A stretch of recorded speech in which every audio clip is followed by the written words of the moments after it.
섬김과 포용인데 오늘은 섬김까지만 될 것 같습니다.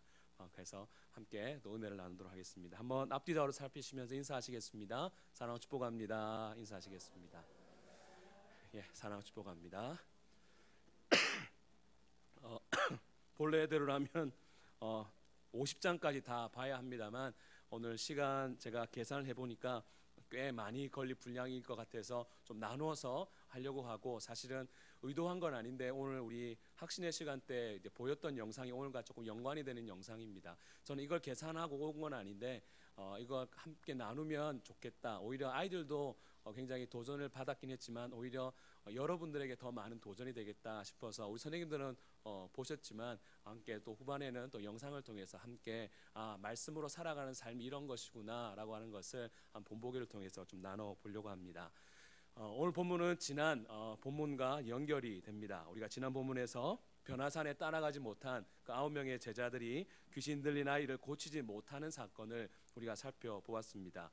그들이 귀신을 쫓아내지 못한 것은 그들이 기도하지 않아서가 아니라 믿음이 없었기 때문이다 말씀을 드렸습니다. 그들은 어떠한 믿음이 없었는가? 예수님이 우리랑 육체적으로 함께 하시지 아니하니까 예수님의 능력도 우리랑 함께 하시지 않을 거다라고 하는 그 불신앙이 있었던 거죠. 그러니까 눈에 예수님이 보여야지만 능력도 함께 할 거라 생각했는데 예수님이 그 시간에 변화산에 3명의 제자들과 함께 올라가신 것 때문에 예수님 안 계시니까 능력이 임하겠나라고 하는 그 불신앙으로 기도했기 때문에 귀신이 나가지 않았다라고 말씀을 드렸습니다. 또 하나는 무엇이었는가 하면 그들 안에 있는 감정이었습니다. 그들이 3명의 제자들과 달리 예수님으로부터 선택을 받지 못했던 그 서운한 감정, 또 그 3명의 제자들을 향한 질투하는 마음, 이 서운한 감정과 질투하는 마음이 복합적으로 임하면서 그들 안에 하나님 앞에 믿음으로 기도하지 못하게 만들었다라고 하면서 우리 역시도 마음을 잘 다스리는 것이 우리가 기도 응답을 받는 데 중요하다라고 하는 것을 말씀을 드렸죠. 그러면서 제자들이 예수님께 묻습니다. 혹시나 기도 말고 다른 방법, 좋은 방법이 있습니까? 그런 의도에서 우리는 어찌하여 능히 그 귀신을 쫓아내지 못하였나이까? 라고 하면서 예수님께 질문을 드렸더니 예수님께서 뭐라고 말씀하셨습니까? 기도 외에는 다른 것으로 이런 종류를 나갈 수밖에 없다. 기도밖에 없다. 그렇게 예수님께서 딱 명확하게 말씀해 주시는 것으로 지난 사건이 매듭이 되었습니다. 그러면서 이제 오늘 본문은 그 사건 이후에 예수님께서 이제 제자 일행들과 예루살렘으로 향해 가시는 길에 어디를 통과하시는가 하면 30절을 보니까 갈릴리 가운데로 통과하시게 됩니다. 갈릴리 하면 우리가 잘 알듯이 예수님의 주 활동 무대, 또 주 활동 무대이면서 또 예수님께 가장 많은 지지를 보냈던 곳이 바로 이 갈릴리입니다. 그만큼 다른 지역에 비해서 예수님을 따랐던 지지자들이 많이 모여 있었던 곳이 바로 이 갈릴리라고 하는 지역이었다라고 하는 겁니다. 그런데 30절에 보면 이렇게 말씀을 합니다.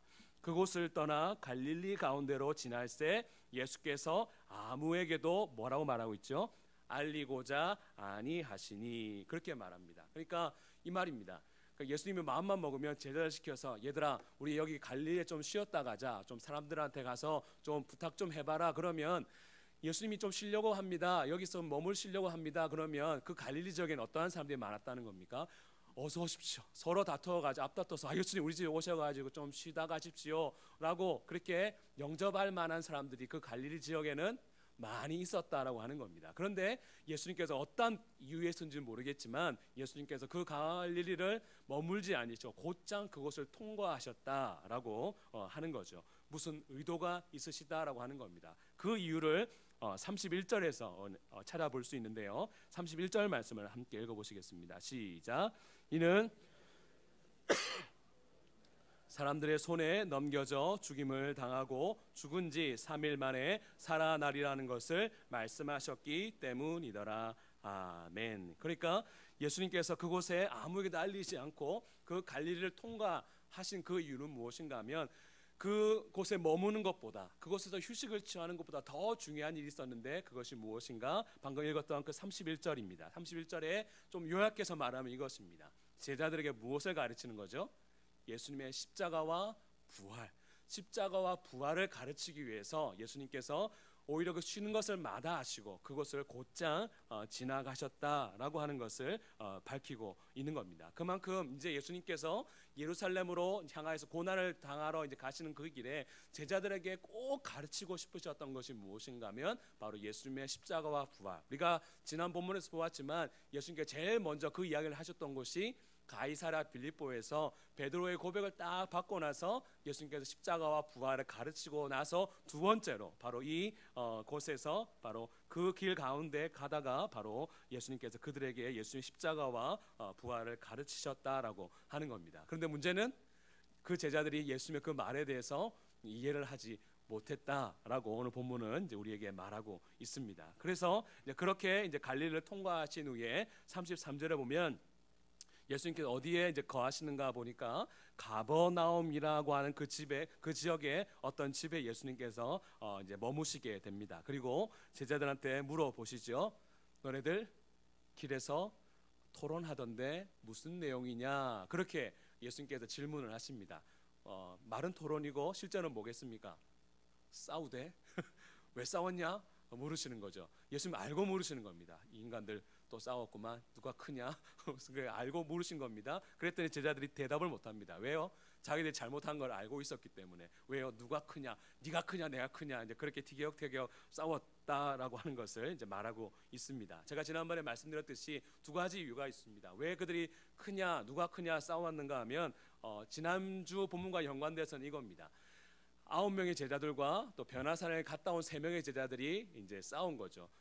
변화산에서 내려온 3명의 제자들이 그 9명의 남아있던 그 제자들이 귀신을 쫓아내지 못하고 쩔쩔매고 있는 것을 보면서 뭐 했겠습니까?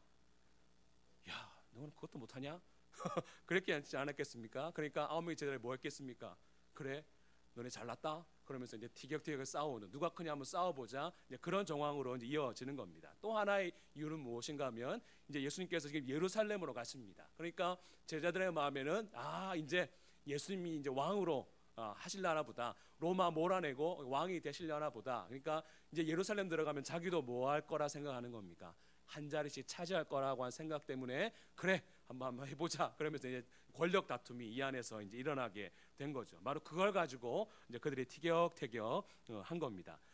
여러분이 예수님의 입장에는 어떻게 생각하시겠습니까? 저런 제자들을 보고 에휴 이런 생각, 3년을 키웠는데 아직 저거밖에 안 되는구나. 그래서 그런 생각 예수님도 하셨을 겁니다. 그래서 예수님은 거기에서 이러한 싸움을 기회로 바꾸십니다. 어떤 기회로 바꾸시는가 하면 그들을 가르치는 기회로 삼으시는데 그들에게 권하시는 제자의 삶, 제자, 예수를 믿는 사람은 이렇게 살아야 한다라고 하면서 가르치는 첫 번째 삶이 무엇인가 하면 오늘 제목처럼 무엇이겠습니까?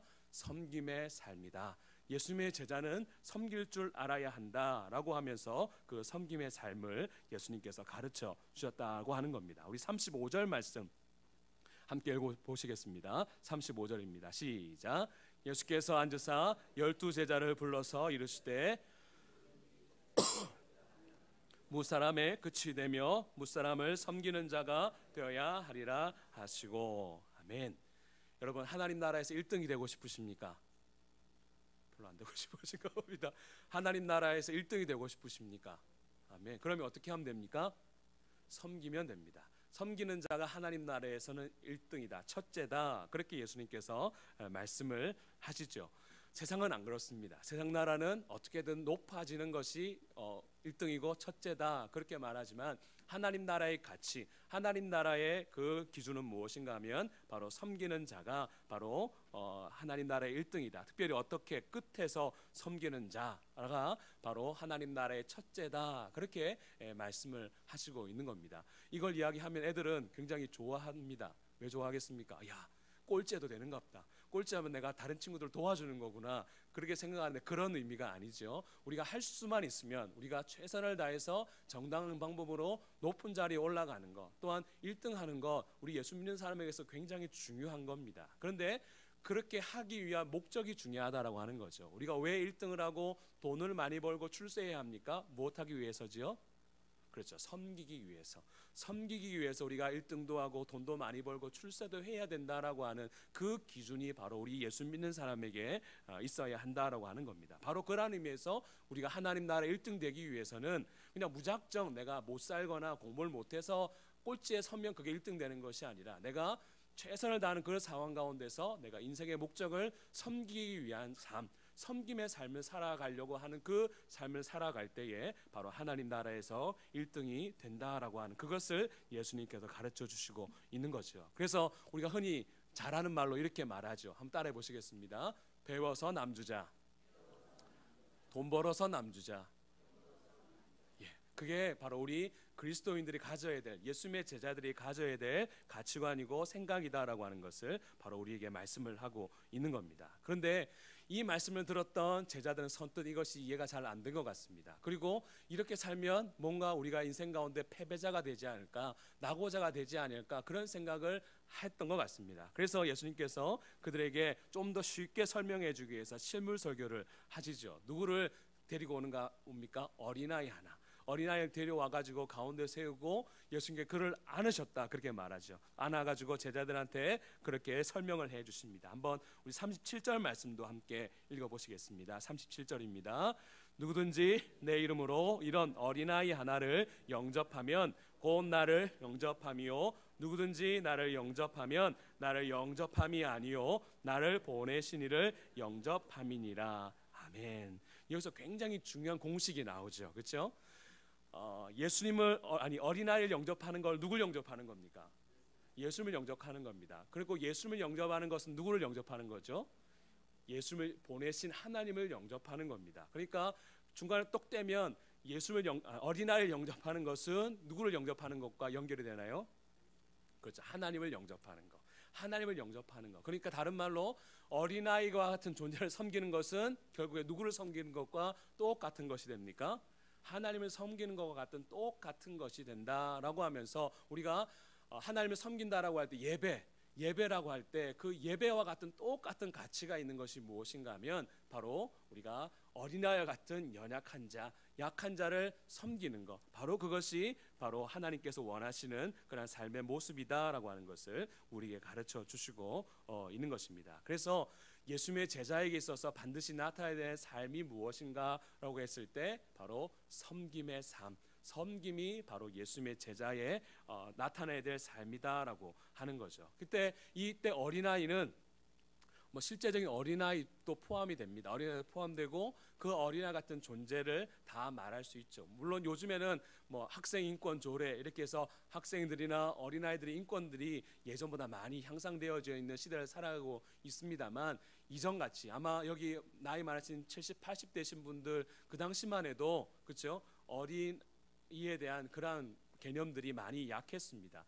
어린이라고 한 말 자체도 사실은 방정환 선생님이 만든 그 전부터는 그런 말조차도 없던 시절을 우리가 보냈지 않았습니까? 마찬가지로 예수님 당시에도 그러했다라고 하는 겁니다. 우리가 알듯이 어린아이와 여성들은 숫자에도 세지 않는 그렇게 아주 비천한 그러한 존재들이었지 않습니까? 그런데 제자들로 하여금 당시의 어른들이었던 성인들이었던 그들로 하여금 너희들이 이 어린아이를 섬기는 것이 바로 하나님을 섬기는 것 같다라고 하는 것은 그들에게 굉장히 충격적인 그러한 말이었다라고 하는 거죠. 어떻게 우리가 저를 섬겨야 되나 그렇게 생각할 수 있지만 하나님의 나라는 바로 그런 자들을 통해서 이루어진다라고 하는 것을 이제 말하고 있는 겁니다. 그런데 왜 이 말씀을 하셨는가 했을 때 사실은 그 앞의 내용을 우리가 다시금 돌아가야 합니다. 예수님께서 아까 갈릴리를 통과하시는 그 이유가 무엇이었다 말씀했습니까? 제자들에게 무엇을 가르치길 원하셨던 거죠? 예수님의 십자가와 부활. 예수님의 십자가와 부활을 가르치는 그 과정 가운데 바로 이 사건이 일어나게 된 것입니다. 그러니까 우리가 예수님의 십자가를 경험했다라면, 예수님의 십자가를 안다라면 우리의 삶 가운데 반드시 나타나야 될 삶의 그 모습이 무엇이겠습니까? 섬김이라고 하는 겁니다. 왜요? 바로 우리 예수님께서 우리의 섬김의 본이 되셨기 때문이다라고 하는 겁니다. 하나님이신 그분께서 하늘 영광을 버리고 이 땅 가운데 죄인된 우리를 구원하시기 위해서 이 땅 가운데 무엇하러 오신 거지요? 섬기러 오셨다고 하는 겁니다. 그리고 죄인된 우리를 살리시기 위해서 자기의 생명까지 아끼지 아니하시고 내어주신 그 섬김을 통해서 저와 여러분들이 지금 이 자리에서 예배하고 살아있다라고 하는 그것을 우리가 실제로 믿고 그것을 안다라면 섬기지 말라 그래도 섬김의 삶이 드러날 수밖에 없는 것이 바로 예수 믿는 사람의 모습이다라고 하는 것이죠. 그런 면에서 우리가 그러한 섬김을 우리의 삶의 모습으로 나타낼 수 있어야 하는 것입니다. 제가 여러분들 쭉 보니까 우리 교회는 각양각색으로 또한 여러 맡은 자리에서 많이 섬기시고 충성되게 섬기시는 분들 참 많다라고 하는 걸 느끼고 참 많이 감사합니다. 제가 뭐 여러 군데 교회는 많이 다닌 건 아니지만 장로님들이 청소하는 교회는 없던데요. 장로님들이 막 화장실이나 굳은 일 하는 교회 없습니다.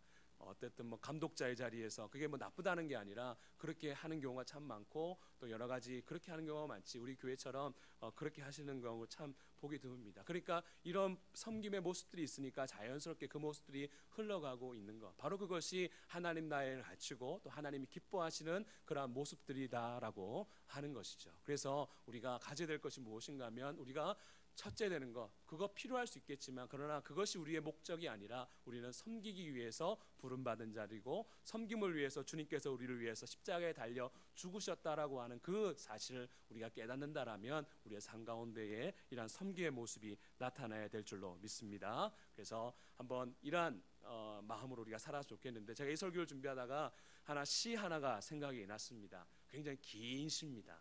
여러분 한번 못 외우실 겁니다. 저를 한번 따라해 보시겠습니다. 고은 시인의 그 꽃이라고 하는 시입니다. 굉장히 긴데요. 한번 저를 한번 따라해 보시겠습니다. 내려갈 때 보았네, 올라갈 때 보지 못한 그 꽃. 답니다. 이거 어떻게 외우셨습니까?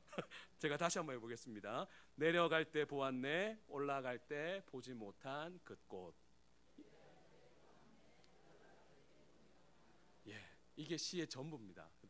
우리가 고은 시는 물론 요즘에 조금 안 좋은 소식도 있긴 하지만 그래도 노벨 문학상 후보까지도 올랐던 그런 분이지 않습니까? 그런데 이분이 지은 시 가운데 내려갈 때 보았네, 올라갈 때 보지 못한 그 꽃이라고 하는 그 시귀가 있습니다. 올라갈 때는 꽃을 봤습니까? 못 봤습니까? 못 봤습니다. 근데 정작 그 꽃을 언제 보지요? 내려갈 때.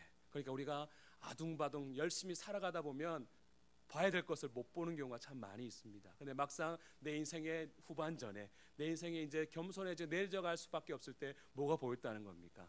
그 꽃. 이렇게 생각해 봤습니다.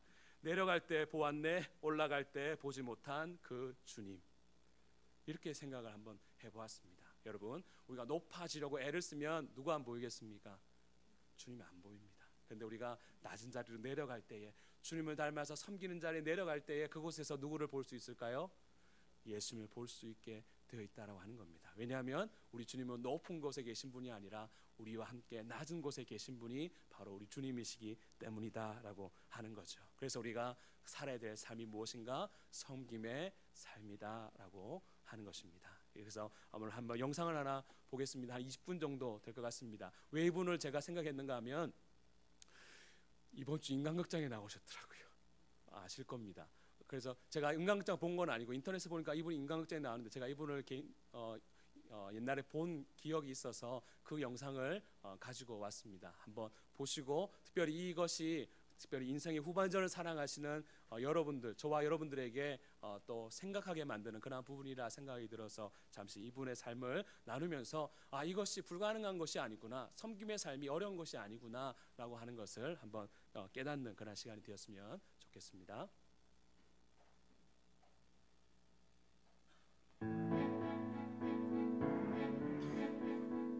산등성이 골짜기마다 하얀 눈이 가득 메우고 있습니다.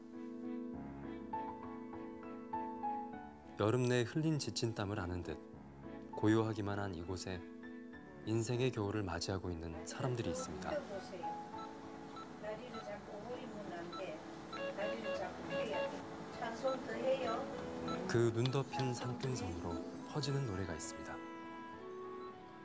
나의 영원하신 기억, 나의 영원하신 기억, 생명보다 귀하다. 나의 걸 길 다가도록 나와 동행하소서. 주께로 가까이 주께로 가오니 나의 갈 길 다가도록 나와 동행하소서. 잘하시네. 또 올게요. 또 올게. 혼자 걸어가는 인생의 겨울이 외롭지 않도록 그 갈 길을 다가도록 함께 걸어가는 동행자. 다시 말해서 사랑해요. 사랑하는 마음으로 돌보고 있으니까 그 사람들의 그 마음의 허전한 걸 갖다가는 채워줄 수 있다는 거가 하나의 기쁨이 되죠. 만으로는 93 안 됐는데 좀 쑥스러운데 저는 93세 매그네스 재활요양병원에서 일하는 한원주입니다.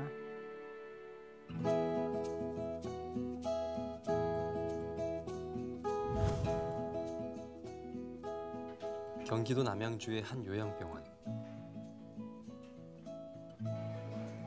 이곳에서 일하는 한원주 내과 과장은 가장 먼저 나와 환자들을 맞습니다. 정성을 다하여 모시겠습니다. 정성을 다해 모시겠습니다. 오늘 하루도 행복하세요. 아침 잘 쉬는가 봐요.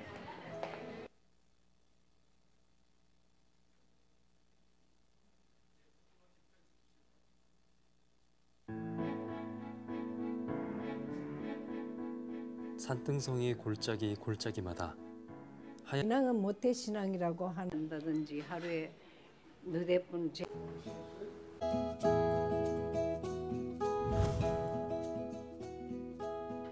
경기도 남양주의 한 요양병원.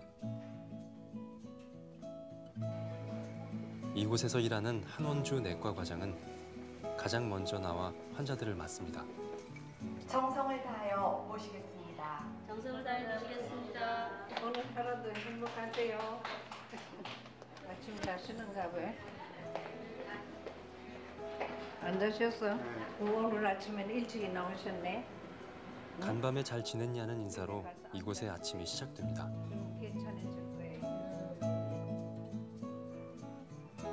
그녀는 어쩌면 이곳의 환자들과 같이 입원해 있어도 어색하지 않을 겁니다.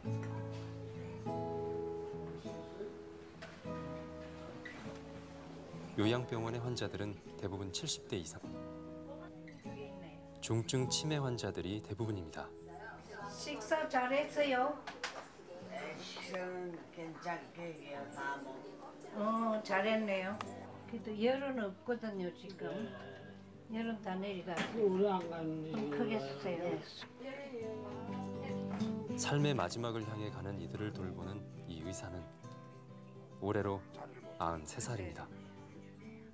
아무것도 안 자셨어요? 그런데 많이 올라갔던데 당이 아침에. 맨날 아침마다 해진 돌고 혈압 같은 거니 당뇨 같은 거 이런 거는 필요에 따라서 아침마다 전부 다 재기도 하는데 근데 당뇨 있는 사람들만 일주일에 몇 분 한다든지 하루에 너댓 분 재는 사람도 있고 그 정세에 따라서 쓰려요? 예, 그러면 그 쓰린 거는 약을 갖다 좀 드릴 테니까.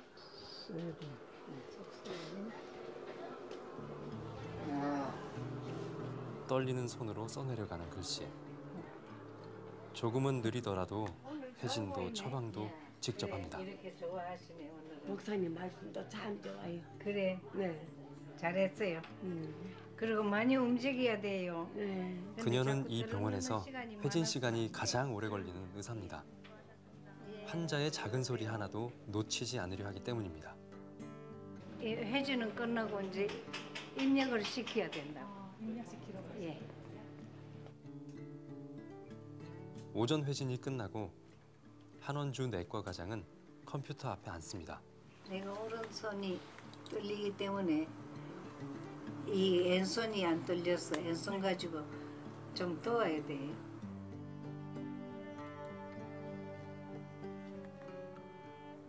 어떤 사람은 좋아지고 어떤 사람은 나빠지고 이러면 또 그거 돌봐줘야 되고 하니까 그리고 얘기도 하고 친구 같기도 하고 동생들 같기도 하고 그래요. 떨리는 오른손, 그 손을 돕는 왼손으로 오늘도 사랑이 담긴 처방을 내려봅니다. 93살, 국내 최고령 의사. 노브레피드를 갖다가는 그녀를 이렇게 일하게 하는 힘은 무엇일까요? 노브레피드 5만 주세요. 의사면허 335번. 1926년 일제강점기에 태어난 한원주 과장은 당시는 흔치 않은 기독교 집안에서 태어났습니다.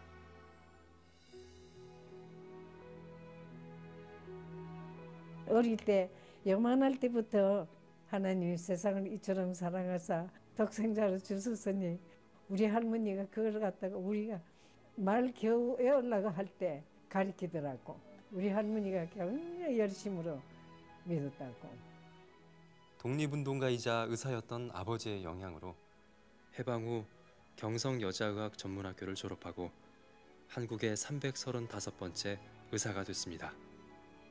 신앙은 모태신앙이라고 하는데 시간이 나면 가고 안 나면 안 가고 그 정도로 해서 누가 물으면 나는 크리스찬이다 하는데 의사가 되고 나니까 더 바빠졌죠. 바쁘니까 더 심하게 되고. 물리학자였던 남편의 유학길에 동행해 미국 시카고에서 인턴 의사로 일할 때만 해도 그녀에게 신앙은 크게 중요하지 않았다고 합니다. 평온하고 남부러울 것이 없었던 삶. 그녀의 삶은 단 한 사건으로 완전히 달라지게 됩니다.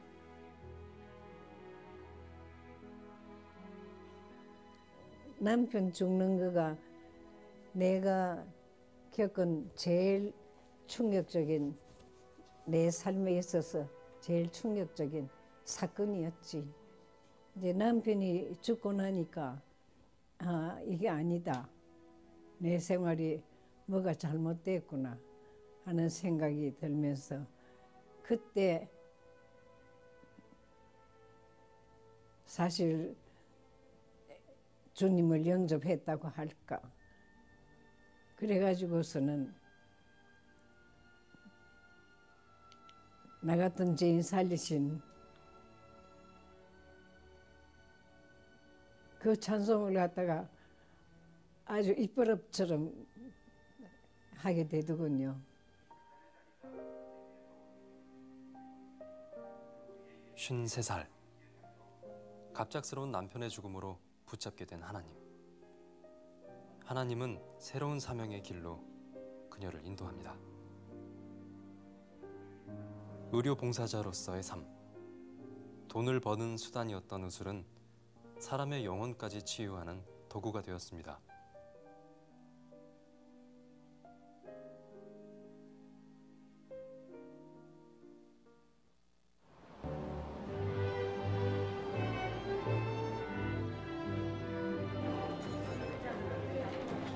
(2017년) 성천상 시상식이 열린 서울의 한 호텔. 한원주 선생이 사람들의 인사를 받으며 시상식장으로 들어섭니다. 제5회 성천상 수상자로 매그너스 요양병원 한원주 대법원장님께서 선정되신 것을 진심으로 축하드리고 대립 심사 통과를 드립니다.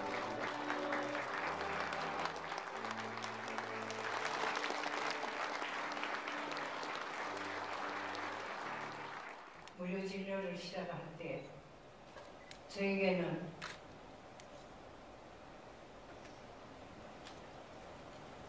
깊은 고뇌가 있었습니다. 제가 그리스도인으로서 하나님께 매달릴 수밖에 없었고 또 기도할 수밖에 없었습니다. 하나님이 내 기도의 응답이 이거구나 하고서는 무료 진료를 갖다가는 결심을 했죠. 그러고 보니 어느새 90이 훨씬 넘어버렸어요. 저는 그렇게 나이 든 줄 몰랐는데 요새 자꾸 90이 넘었다 하는 얘기를 하시네요. 뭐도.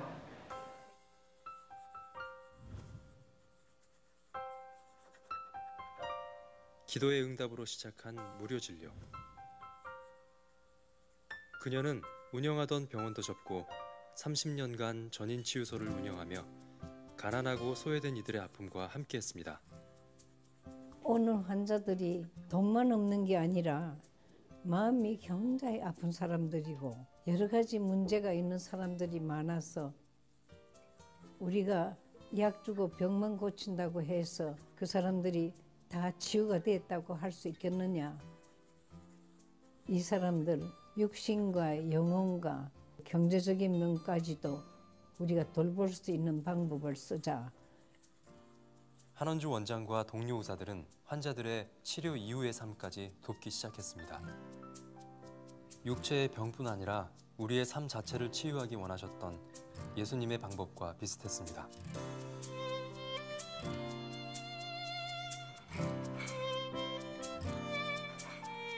전인치유소 은퇴 이후에도 그녀는 멈추지 않았습니다. 10여 년 전, 83살의 나이에 그녀는 이 요양병원을 자신의 마지막 근무지로 선택합니다. 차가 또 이렇게 돌아다니면 환자들이 자꾸 준다고. 일주일 중 5일을 이곳에서 환자들과 함께 지내고 혹 아파서 일을 못하게 되면 이곳에 입원해 죽을 때까지 있는 것. 그녀의 계약 조건입니다.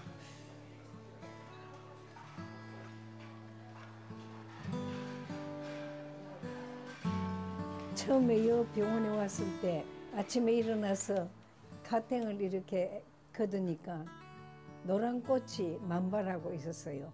너무 아름다워요. 그냥 자연이 나도 모르게 참 아름다워라 이걸 갖다가 부르기 시작했는데 거의 아침마다 불렀어요. 참 아름다워라 주님의 세계는 인생의 겨울을 사는 이들이 모인 이곳에 초록이 무성한 봄이 왔습니다.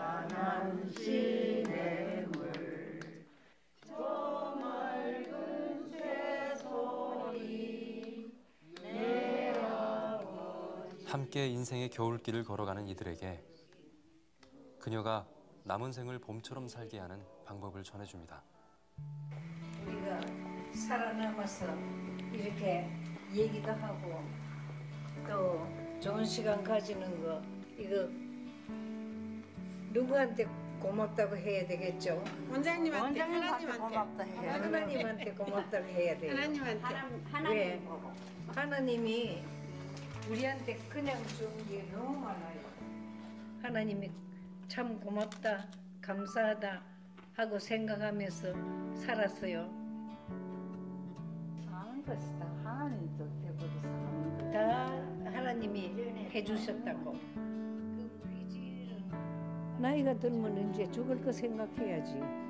내가 죽을 것 같으면 나하고 같은 처지에 있는 사람들이 마음도 허전할 거고 나는 죽으면 하나님 앞에 간다 하는 확신을 가지고 있으니까 별로 죽음이 두렵지 않고 그런데 믿지 않는 사람들은 엄청 두려워하고 있거든.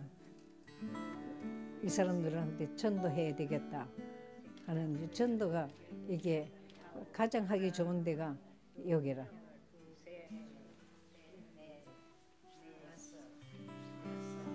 그 환자 한 사람만 보는 게 아니라 그 원래 이제 그 의료선교에서 일하던 그 몸에 남아 있어가지고 환자들 전체를 그룹으로 모아가지고 계속 환자를 상대로 전도하시고 교육하시고 그런 걸 지금도 계속 하시는 걸 보면서 본받아야 될 모형 아닌가. 또 그 연세에 그 갖고 계신 연륜이나 환자를 대하는 부드러움 그런 게 있기 때문에 그 연세에 대단하다가 아니라 지금 대단하신 선생님이라고 생각을 해요. 정말 진실되세요. 그리고 환자들한테 그 정말 온 마음과 정성을 다해서 진료하는 거를 아시니까 환자분들이 따르시고 굉장히 존경하시고 원장님 회진하시면 되게 반가워하시고.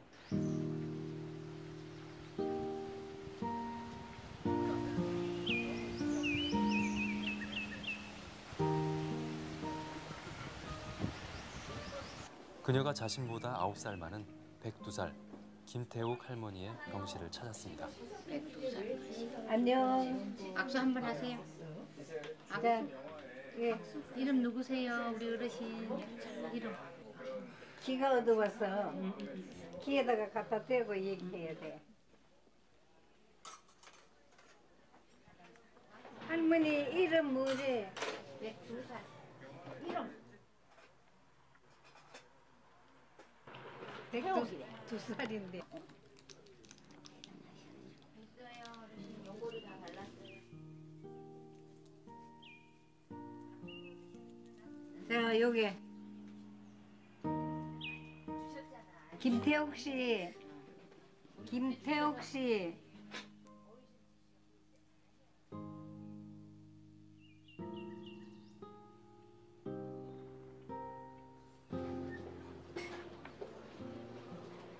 잡수시라고. 수고하셨습니다. 반갑습니다.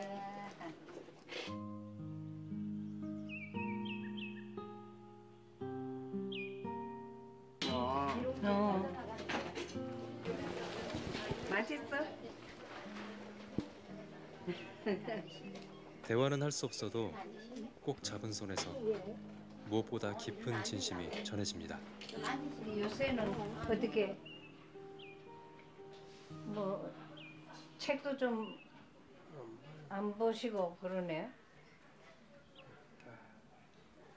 그리고 왔다 갔다는 많이 하셔야 되는데 요새 날도 포근하고 좋은데. 얼른 죽었으면 좋겠어요. 아이고 무슨 죽고 살기는 우리 마음대로 안 돼요. 글쎄요. 하나님이 주관하시는 거야. 그거는 이 세상에 태어나는 것도 하나님이 내보냈으니까 태어났고, 죽는 건 내가 먼저 죽어서 들어오라는 것도 하나님 집에 들어가는 것도 들어가라고 해야 들어갈 수 있거든요. 그게 마음대로 내 들어가겠다 해서 들어가는 게 아니라.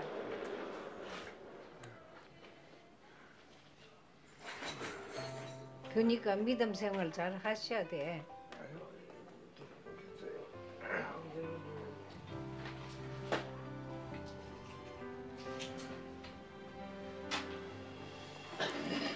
식사는 하셔야 될 텐데.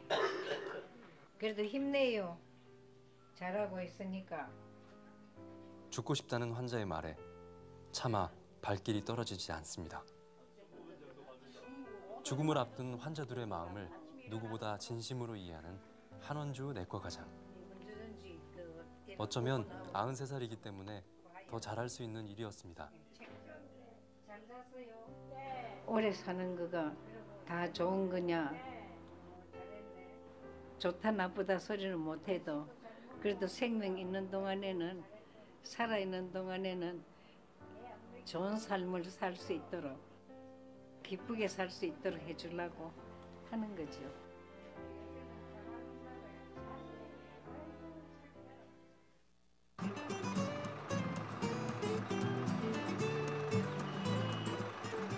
오늘은 병원이 아닌 다른 곳에서 그녀를 만날 수 있었습니다.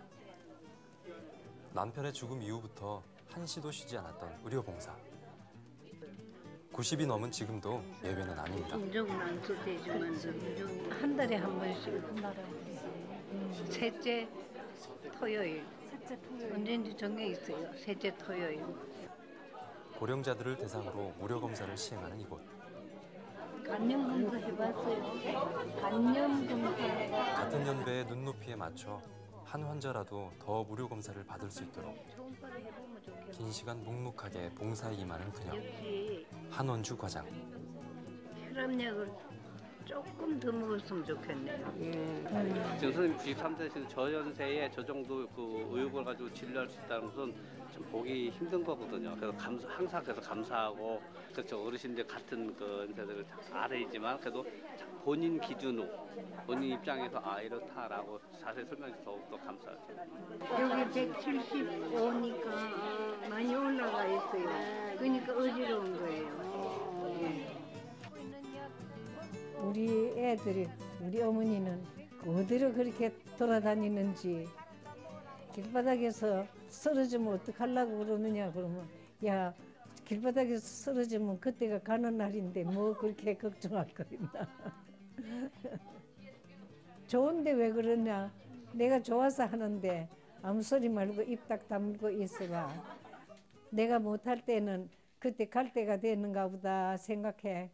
그러고 있으니까 좋아요. 가서 봉사하는 것도 좋고 또 여기서 일하는 것도 좋고 그러니까 누구 만나면 내가 그래요. 빨리 은퇴하지 마. 하는 일 계속해서 해. 그러면 건강하게 오래 산다. 그게 비결이에요.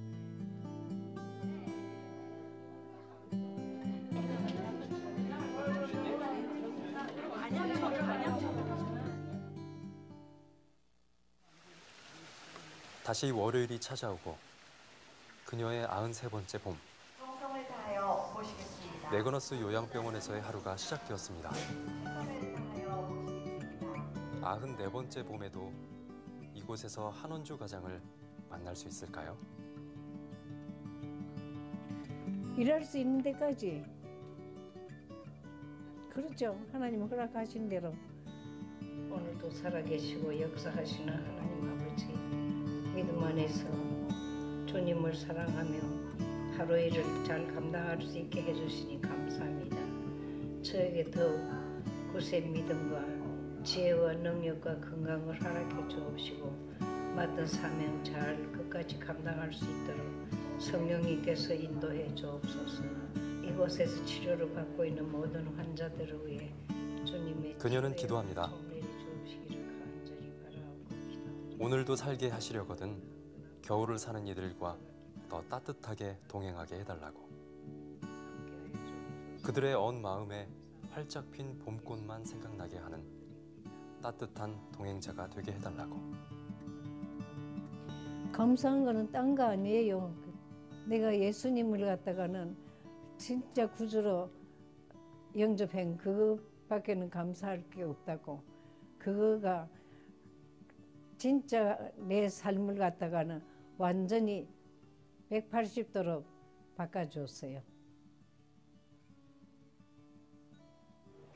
저녁 자셨어요? 저녁 자셨어요? 네. 그렇지 않아도 찬송해 드리려고 왔어.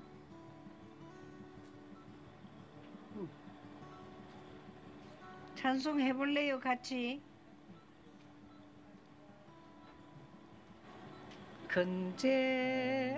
건재하게서 건지신 주 은혜 고마워.